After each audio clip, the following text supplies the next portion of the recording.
Olá e bem-vindos ao nosso programa Onde Deus Chora. Um programa que fala sobre a situação dos cristãos que sofrem e são perseguidos ao redor do mundo. O padre David Neuhaus nasceu em uma família judaica e, mesmo assim, quando era muito jovem, se converteu ao cristianismo. O seu caminho de fé o levou hoje a ser o patriarca vigário do Vicariato Católico de Língua Hebraica em Israel. Para nos falar mais desse vicariato católico singular e também de seu caminho pessoal de fé, é um grande privilégio receber hoje o padre David Neuhaus. Bem-vindo, padre, e obrigado por estar conosco em nosso programa. Muito obrigado pelo convite, Mark.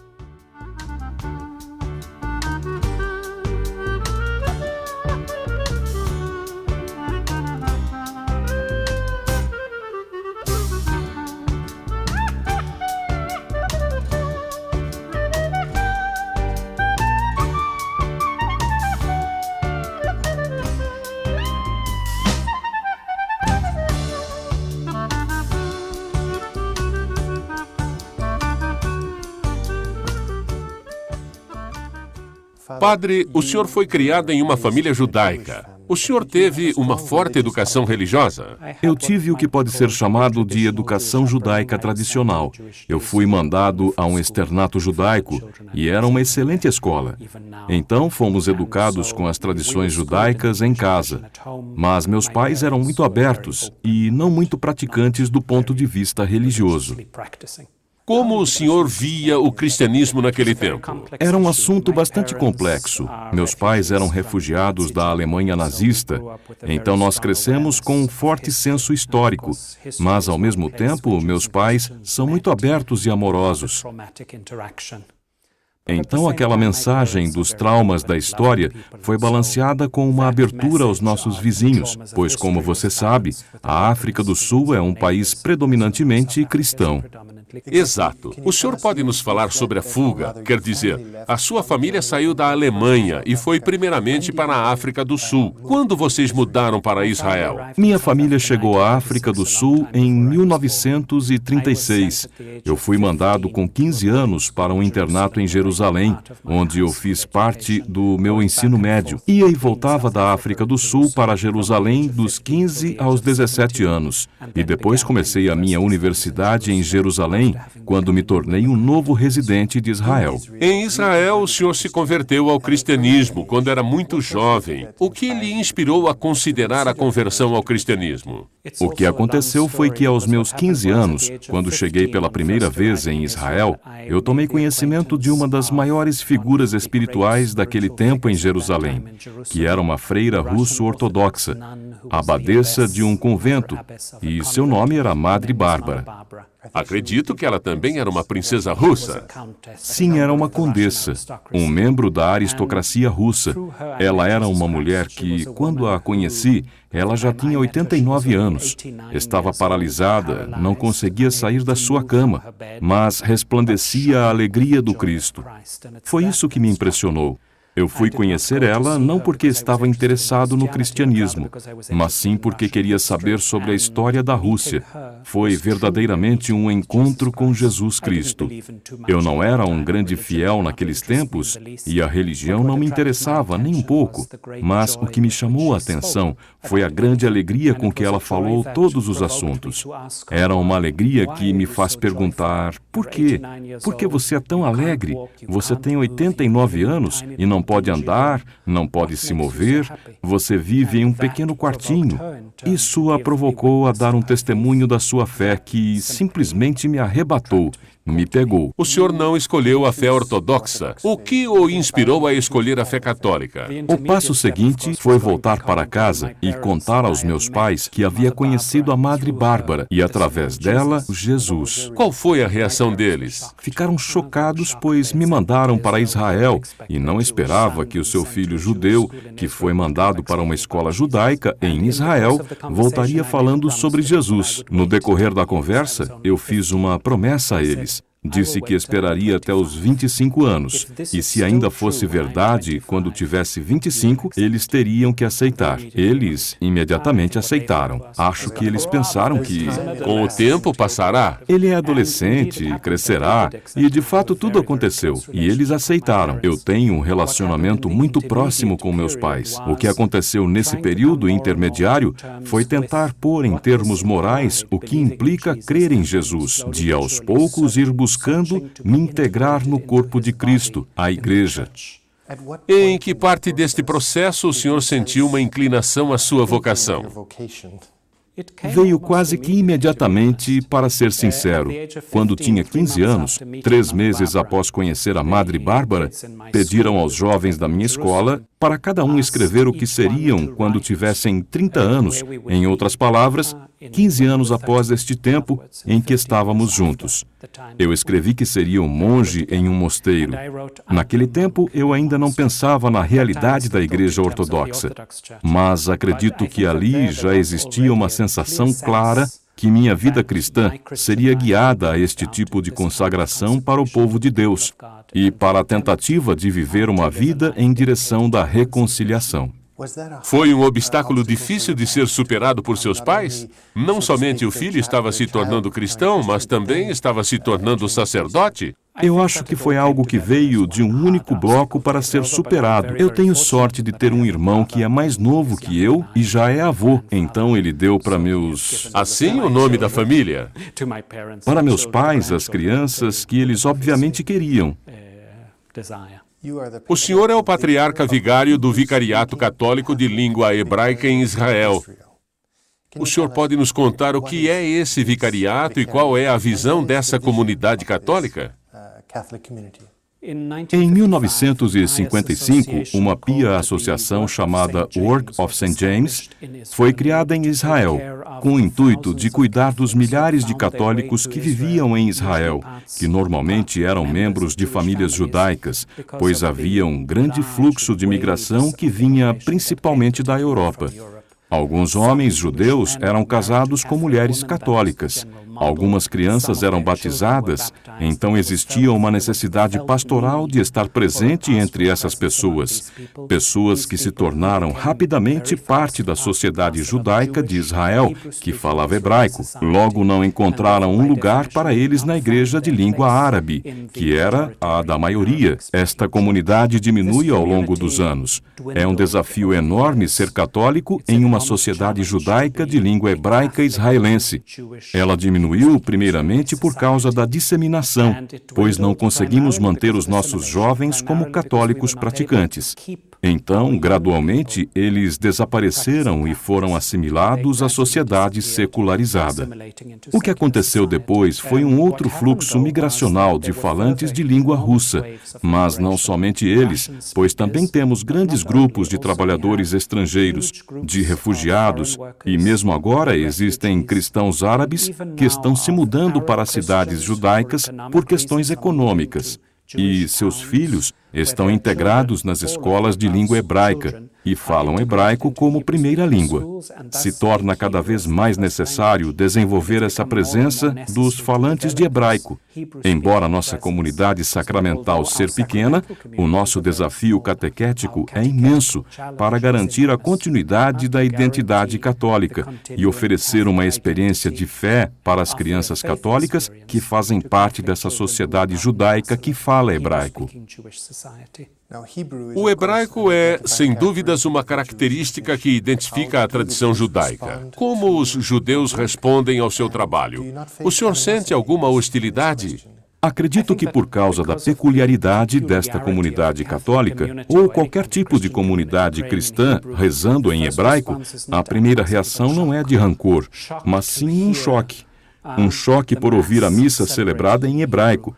Choque em escutar cristãos falando de sua fé em hebraico. Nós temos um website ativo onde a primeira língua para a comunicação entre nós e também para a sociedade como um todo é o hebraico. Logo, a primeira reação é o choque. Esta é a nossa língua. Como se vocês fossem intrusos? Algumas vezes se transforma em aversão e tentamos entender isso a partir da profunda identificação da dor da comunidade judaica, que no decorrer dos séculos sofreu com a hostilidade entre cristãos e judeus. Tentamos não reagir, mas sim partir de uma base de compreensão, de paciência e de amor para com os judeus. Então nós continuamos a nossa vida. Nós celebramos em hebraico, discutimos em hebraico. Estamos agora publicando nossos catecismos em hebraico. E graças sejam dadas a Deus, pois temos a liberdade de fazer isso. Podemos fazer isso. O senhor disse que a maioria dos membros, por exemplo, são imigrantes vindos da Rússia e de outros lugares. Vocês também têm judeus na sua comunidade? Entre os imigrantes há também alguns que são judeus. Precisa ser dito que, porque nós não saímos para fazer proselitismo, converter, não temos um grande número de membros judeus que chegaram ao Cristo através de nosso trabalho. É mais comum serem judeus que conheceram o Cristo em outro lugar e encontraram na nossa comunidade um lar. Nós temos pouquíssimas conversões, e cada conversão é uma história particular e individual, um caminho único na vida das nossas comunidades. Mas somos muito atentos a permitir que os nossos católicos, sejam de origem judaica ou não, encontrem uma expressão da sua fé que os enculturaria à sociedade em que vivemos. Em outras palavras, ser sensível à língua, às tradições, às festas, aos hábitos culturais da tradição judaica, que definem a vida da sociedade que fala hebraico em Israel. Dentro da comunidade israelense, os convertidos, se me permite dizer, eles precisam viver em segredo na comunidade? Nós temos liberdade religiosa em Israel. Somos um país onde as pessoas podem fazer suas escolhas religiosas. O problema é a pressão social e familiar. A conversão não é vista com bons olhos na sociedade judaica, e imagino que seja assim em muitas outras sociedades. Então, muitas das pressões que o processo de conversão pode enfrentar não vêm do Estado ou das leis do país, mas sim de famílias que ficam chocadas. E nós temos famílias ou alguns indivíduos que vivem em um certo grau de segredo, e também outros que vivem muito abertamente. O que aconteceria com eles? Se fossem descobertos, seriam rejeitados por suas famílias? Poderia acontecer.